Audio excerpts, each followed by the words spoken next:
जय भगवती। आज का कथा प्रसंग आप सबके समक्ष माता पार्वती के घोर तप के द्वारा शिव को वर रूप में प्राप्त करना और आज का यह व्रत कथा प्रसंग विशेष रूप से हरितालिका तीज व्रत के लिए है, जिसको श्रवण करके लाभ उठावें। तो कथा आरंभ हो रही है। बोलिए एक बार प्रेम पूर्वक से भवानी शंकर भगवान की जय। मंदारमाला गुलितालकायै कपालमालाङ्कृतशेखराय देव्याम्बरायै च दिगम्बराय नमः शिवायै च नमः शिवाय। इस प्रकार से सूत जी माता पार्वती और महादेव का ध्यान करते हुए प्रणाम करते हैं कि जो माता पार्वती कैलाश के शिखर पर महादेव के संग सुशोभित हैं, विराजमान हैं, मंदार पुष्पमाला से जिनकी संपूर्ण केश सुशोभित हो रही है और जो शिव मुंडमाला से अलंकृत हैं और जो माता पार्वती अत्यंत दिव्य सुंदर वस्त्र को धारण किए हुए हैं तथा जो शिव दिगंबर वस्त्रहीन हैं, ऐसी शोभा वाले युगल पार्वती तथा शिव जी के आगे प्रणाम करते हुए मन भावन कैलाश पर्वत पर के माता पार्वती कहती हैं कि हे परमेश्वर, हमें कोई अनूठा व्रत बताइए, जो गुप्त व्रत हो, पूजा मंत्र बताइए जो सब धर्मों के अपेक्षा सरल हो तथा जिसमें श्रम भी थोड़ा कम करना पड़े और फल सबसे अधिक मिले। हे नाथ, यदि मुझ पर आप प्रसन्न हैं तो कृपा करके मुझे ऐसा विधान बताइए कि हे प्रभु, आप किस तप से, व्रत से, दान से प्राप्त मुझे हुए। हे अनादि अनंत, यह मैं सुनना चाहता हूँ। इस प्रकार के निवेदन माता पार्वती महादेव से करते हैं। उसके बाद महादेव माता पार्वती से कहते हैं कि नदीनां च यथा गंगा पुराणानां च भारतम वेदानां च यथा सामेन्द्रियाणां मनो यथा पुराणं वेद सर्वस्वं आगमेन यथोदितम। कहते हैं कि हे पार्वती सुनो, मैं तुम्हारे प्रणय में आसक्त होकर तुमको ऐसा व्रत कहता हूँ जो केवल मेरा है और गोपनीय है। जैसे नक्षत्रों में चंद्रमा श्रेष्ठ हैं, ग्रहों में सूर्य श्रेष्ठ हैं, वर्णों में ब्राह्मण श्रेष्ठ हैं, देवताओं में विष्णु भगवान श्रेष्ठ हैं और नदियों में गंगा श्रेष्ठ है, पुराणों में महाभारत श्रेष्ठ है, वेदों में साम वेद श्रेष्ठ है और इंद्रियों में मन श्रेष्ठ है, उसी प्रकार सब व्रतों में यह व्रत श्रेष्ठ है। अब मैं तुम्हें एक ऐसा व्रत कथा कहता हूँ जिसका उल्लेख पुराणों में, वेदों में, स्मृतियों में किया गया है, जिसे तुम मन लगाकर सुनो और जिस व्रत के प्रभाव से तुमने मेरे अर्धासन को प्राप्त किया है, मैं वही बताऊंगा क्योंकि तुम मेरी प्रियतमा हो। कहते हैं कि भाद्रे मासि शिते पक्षे तृतीया हस्त संयुक्ते तदनुष्ठान मात्रेण सर्व पापाद प्रमुच्यते। भाद्र मास की तृतीया तिथि में जब हस्त नक्षत्र हो, उसके अनुष्ठान से, व्रत से नारियों के वो पापों से मुक्ति मिल जाती है। और यही व्रत हे देवी आज से कुछ समय पहले तुमने हिमालय पर किया था, उसके बारे में भी मैं तुमसे कहूँगा। पार्वती जी ने पूछा, हे नाथ, आपके ही श्रीमुख से मैं वह भी सुनना चाहूँगी कि मैंने उस समय व्रत क्यों किया। तब शिव जी बोलते हैं, ये भारत देश के उत्तर दिशा में समस्त पर्वतों में श्रेष्ठ हिमवान नामक पर्वत है, जिसके आसपास में विभिन्न प्रकार की भूमियां हैं, साथ ही विविध प्रकार के वृक्षों से आच्छादित यह भूमि है। और इन वृक्षों पर तरह तरह के पक्षी पशु बसेरा बनाए हुए हैं। गंधर्व आदि के साथ वहाँ जाकर अनेकों देवगण, सिद्धि प्राप्त साधु जन, चारण और पक्षियों के समूह हमेशा प्रसन्न चित्त हो विचरण करते हैं। यहाँ गंधर्व लोग गायन करते हैं और अप्सराएं नर्तन करती है। पर्वतराज के शिखरों पर अनेक प्रकार के स्फटिक, रत्न, वैदुर्य, मणि आदि अनेक खाने हैं। यह पर्वत बहुत ऊंचा है, इतना ऊंचा है कि मानो वह अपने मित्र के घर की तरह समझकर आकाश का स्पर्श कर रहा हो।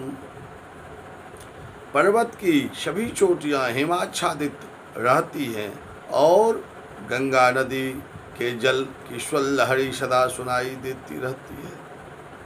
हे गिरिजे, पार्वती त्वं यथा बाल्ये परमाचरति तपः अदब्ध्वा दशकं देवी धूम्रपानमदौखे संवत्सर चतुष्षष्टि पक्वं पर्णाशनं कृतं माघ मासे जले मग्नं वैशाखे चाग्निसेविनी श्रावणे च बहिर्वास अन्नपान विवर्जिता दृष्ट्वा तातेन तत्कष्टं चिंतया। कहते हैं कि हे गिरिजे, जब तुम बचपन में ऐसे ही पर्वत पर तप किया करते थे, उस पर्वत पर तुम 12 साल तक शीर के बल टंगी रही और धुआं पीकर जीवित रही और 64 वर्ष तक मात्र पेड़ के पौधों के सूखे पत्ते खाकर जीवित रही। माघ महीने तुम जल में बैठी रहती थी और वैशाख महीने की चिलचिलाती दोपहरी में पंचाग्नि में तपती रहती थी। सावन के महीने तुम खुले मैदान में बैठी रहती थी। एक दिन तुम्हारे पिता इस कष्टों को देखकर बहुत ही दुखी हुए। उन्हें बड़ी चिंता हुई कि ऐसे में मैं अपनी कन्या किसके हाथों में दूं। तभी नारद जी आए। वास्तव में नारद जी तुम्हें देखने ही गए थे। नारद जी को देखकर हिमवान पाद्य, अर्घ्य, आसन आदि देकर उनकी वंदना की और कहा, हे स्वामी, आप यहाँ किस हेतु आए हैं? मैं धन्य हुआ, आपका आना मेरे लिए शुभ हो। नारद जी बोले, हे पर्वतराज, सुनो, मुझे विष्णु भगवान ने भेजा है, इसलिए आपके पास आया हूँ। आपका कर्तव्य है कि अपनी कन्या रत्न किसी योग्य वर को सौंप दें। ब्रह्मा, विष्णु, शिव तीनों में भगवान विष्णु के समान योग्य वर कोई और नहीं हो सकता है। अतः मेरी माने तो आप अपनी कन्या भगवान विष्णु को प्रदान करें। तब पर्वतराज बोले,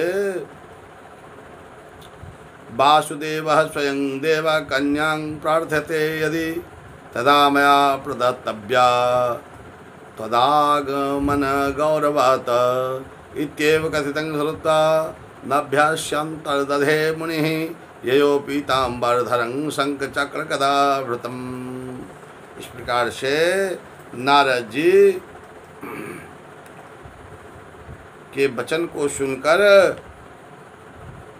बहुत प्रसन्न हुए हिमवान और कहते हैं कि जब भगवान विष्णु स्वयं मेरी कन्या को ग्रहण करने की इच्छा व्यक्त की है और आप यह संदेश लेकर आए हैं तो मैं अवश्य उन्हें अपनी कन्या दूंगा।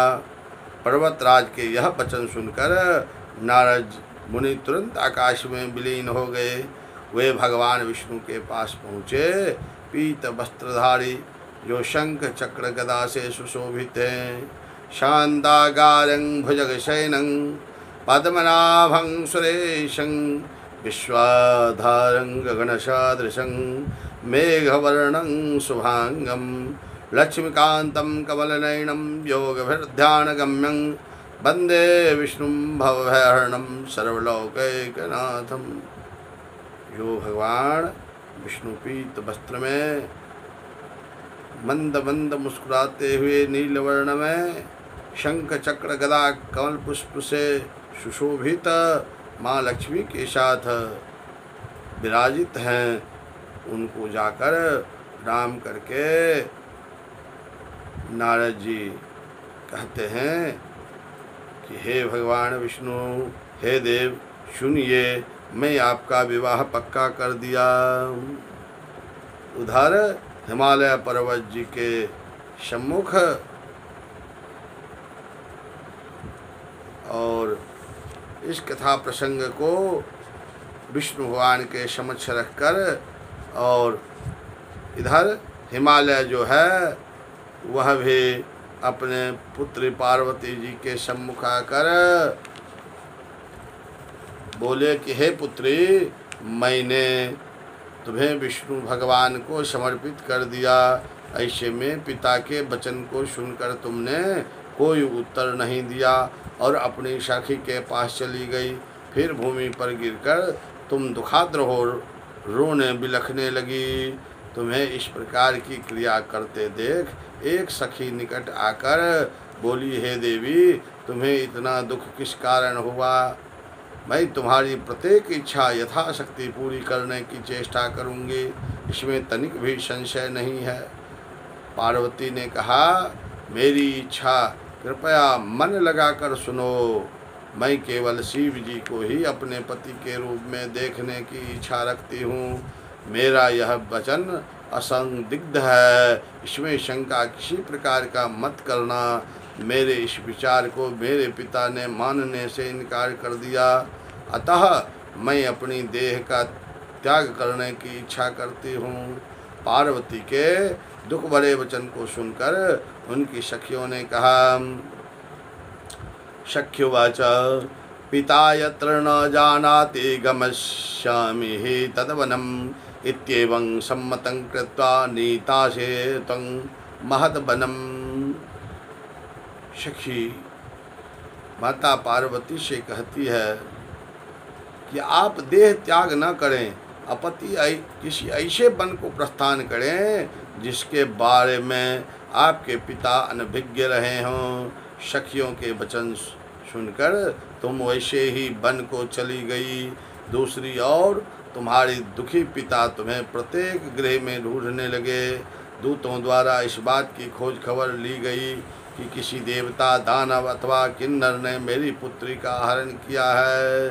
तब उन्होंने स्वगत ही सोचा कि मैंने नारद जी से प्रतिज्ञा की है कि मैं अपनी पुत्री विष्णु भगवान को दूंगा। ऐसा चिंतन करते करते ही हिमवान को मूर्छा आ गई। गिरिराज को इस अवस्था में देखकर सभी लोग चित्कार करने लगे। जब उन्हें चेतना आई तो सभी लोग पूछने लगे कि हे गिरिराज, आप क्यों कर मूर्छित हुए, कृपया कारण बताएं। हिमवान बोले, आप लोग मेरे दुख का कारण न ही जाने तो अच्छा रहे। पता नहीं किसने मेरी प्रिय पुत्री का अपहरण कर लिया है। यदि ऐसा नहीं हुआ होगा तो या वह काले सांप द्वारा काटे जाने का शिकार हो गई होगी अथवा उसे सिंह भालू आदि ग्रसित कर लिया होगा। हाय हाय मेरी बेटी कहाँ चली गई, किस दुष्ट ने उसका वध कर दिया। ऐसा विलाप करते समय वे वायु के झोंकों से कांपने वाले वृक्ष की भांति कंपित होने लगे। तदुपरांत हेमवान ने तुम्हें प्रत्येक वन में खोजा। वन में भी सिंह भालू आदि भयावह जानवरों की बोलबाला था। तुम वन में विचरण करती हुई अपनी सखियों के साथ ऐसे वन में पहुंची जहां नदी प्रवाहित हो रही थी। उस नदी के सुंदर तट पर एक कंदरा थी। तुमने उसी कंदरा में अपना आश्रम स्थापित कर लिया। फिर एक बालू की प्रतिमा निर्मित कर अपने सखी सहित बिना आहार किए मेरी आराधना में लीन हो गई। और भाद्रपद शुक्ल पक्ष की तृतीया तिथि के शुभ अवसर पर तुमने मेरा स्वविधि पूजन किया। सखियों के साथ रात्रि में जागरण कर गीत वाद्यादि से मुझे प्रसन्न किया। उसी व्रत के करने के फलस्वरूप मेरा आसन डोल उठा। कारणवश मैं उसी क्षण उस स्थान पर पहुंच गया जहां तुम अपनी सखी के साथ निवास कर रही थे। वहां जाकर मैंने तुमसे कहा, हे देवी, मैं तुमसे बहुत प्रसन्न हूँ, तुम इच्छित वस्तु मांगो। तुमने कहा, मेरे देवता, यदि मुझ पर प्रसन्न हो, अनुग्रह करना चाहते हो तो मुझे पति के रूप में प्राप्त हो। मैंने तथास्तु कहा और कैलाश पर्वत पर लौटने पर प्रातः तुमने वह प्रतिमा नदी में बहा दी। फिर तुमने अपनी उसी सखी के साथ उस महाव्रत का पारण भी किया। उस समय हिमवान भी तुम्हें खोजते खोजते उसी जगह पहुंच गए और तुम्हारे कुटिया के समीप, आश्रम के समीप पहुँचते पहुँचते ही खोजते चारों दिशा तुम्हारे पिता शिथिल हो गए थे। फलस्वरूप जैसे ही वे तुम्हारे आश्रम के निकट आए, भूमि पर गिर गए। कुछ क्षणों उपरांत जब उन्हें चेतना आई, तब नदी तट पर उन्हें दो कन्याओं का दर्शन हुआ। वे तुम्हारे आश्रम पर तुम्हें अपने छाती से लगा लिया और विलाप करने लगे। तदुपरांत बोले कि हे पुत्री, सिंह व्याघ्र से भयावह इस वन में तुम किस कारण से आई। तब पार्वती जी ने उत्तर दिया, हे पिता, मैं पूर्व ही स्वयं को शिव जी को समर्पित कर चुकी थी। आपने उनके साथ विवाह की बात नहीं मानी, इसी कारण मैं इस बिहर वन को चली आई। हिमवान ने उसे धैर्य बंधवाया और कहा, हे पुत्री, तुम्हारी इच्छा के प्रतिकूल मैं कुछ भी न करूँगा। उसी क्षण वह तुम्हें अपने घर ले आए और मेरा तुम्हारा विवाह संपन्न करा दिया। इसी कारण तुमने मेरा आसन प्राप्त किया।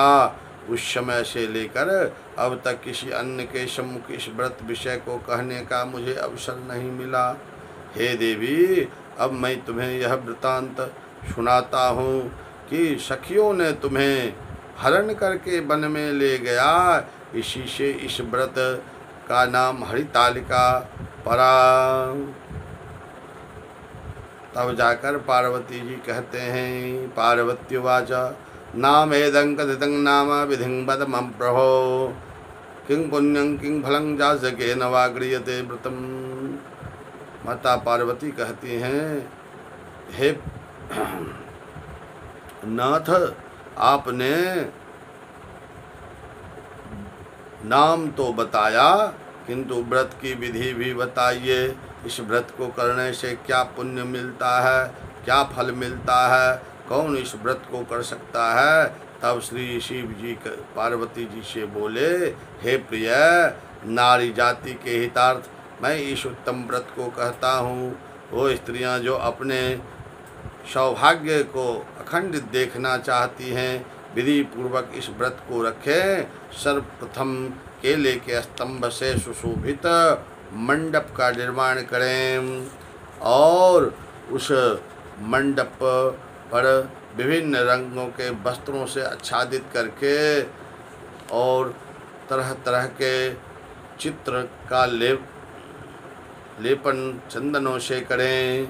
वहाँ पर ओम का निर्माण करें, स्वस्तिक का निर्माण करें, कमल के पुष्पों का निर्माण करें, अनेक चित्रों का निर्माण करें और शंख भेरी मृदंग आदि बजाते हुए जनसमूह के साथ मंगलाचार्य करते हुए माता पार्वती और शिव जी की प्रतिमा स्थापित कर उस दिन पूरे दिन व्रत करके बहुत से सुगंध युक्त पुष्प, गंध, सुगंधित धूप, विभिन्न नैवेद्य से पूजन करें। समस्त रात्रि जागरण करें और सभी बताई गई सामग्री के अतिरिक्त नारियल, सुपारी, जमीरी, नींबू, लौंग, अनार, नारंगी आदि जो फल उपलब्ध हो, एकत्रित हो, उस ऋतु फल फूल से पूजन करें। तदुपरांत दीपादि से सज्जित मंत्र द्वारा उच्चारण करके आराधना करें। मंत्र इस प्रकार से इसमें विधान है। ओम शिवाय शिवरूपिण्ये मंगलाय महेश्वरी शिवे सर्वार्थदे देवी शुभरूपे नमोस्तुते शिवरूपे नमस्तुभ्यं शिवाय सततं नमः। नमस्ते ब्रह्मरूपिण्ये जगद्धात्रे नमो नमः। संसार भय संत्रस्त्राहि मां सिंहवाहनी येन कामेन भो देवी पूजितासि महेश्वरी।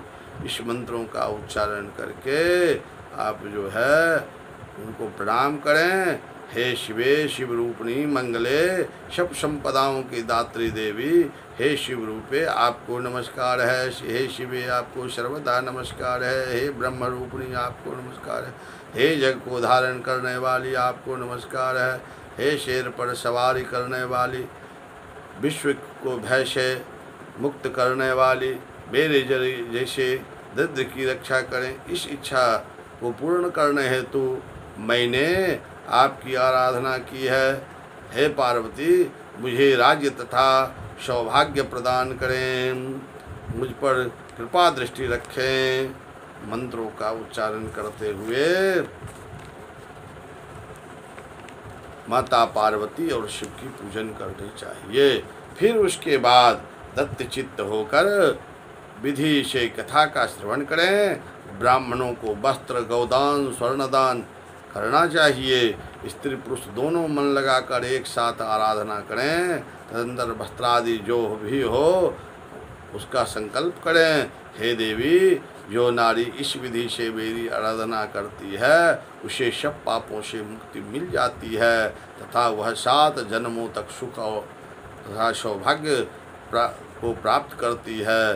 लेकिन जो नारी तृतीया तिथि को व्रतादि न करके भोजन या खान पान करती है वह 7 जन्म तक बंध्या रहती है और पुनः पुनः वैधव्य को प्राप्त होती है। वह सदा दरिद्र रहती है, उसे पुत्र शोक से शुद्ध रहना पड़ता है। वह कर्कशा लड़ा की सर्वथा दुखी रहती है। इस प्रकार व्रत न रखने वाली नारी को घोर नरक में जाना पड़ता है। तीज के दिन अन्नादि भक्षण करने से शुक्री, फल भक्षण से बंदरिया, जल पीने से शौक, दुग्धपान से नागिन, मांस खाने से बाघिन, दही खाने से बिल्ली, मिष्टान भक्षण से चींटी, अन्य वस्तुओं को खाने से मच्छिका मक्खी में जन्म आती है। यदि इस व्रत के दिन वह सोती है तो अजगरी और पति को छलने से मुर्गा बनती है। अतः प्रत्येक स्त्री को नियम पूर्वक व्रत करना चाहिए।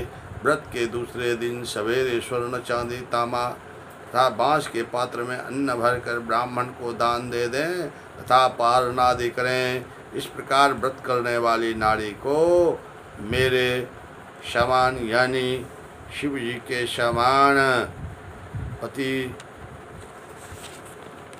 की प्राप्ति होती है और मरणासन्न अवस्था में उसका रूप तुम्हारे सदृश हो जाता है।